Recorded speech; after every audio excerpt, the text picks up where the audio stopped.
আসসালামু আলাইকুম রহমতুল্লাহ বারকাত। আশা করি আপনারা ভালো আছেন। আল্লাহর রহমতে আমিও ভালো আছি।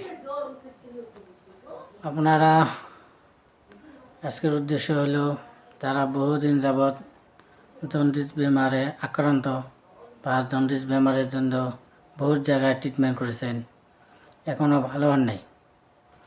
কোনো ডাক্তার দেখেছেন, তাও ভালো হন নাই। কোনো বহুত কবরেজ দেখালেন, তা ভালো হয়নি।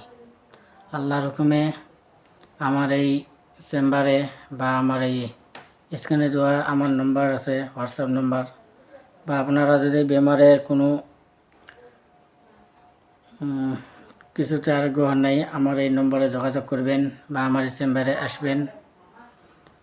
আল্লাহর মেহরবানিতে অতি দ্রুত আপনারা জন্ডিস বেমারটা আল্লাহ যদি চায় ভালো হয়ে যাবে ইনশাআল্লাহ। আপনারা সবাই ভালো থাকেন। আমার এইটুকে কথা বললাম। আসসালামু আলাইকুম।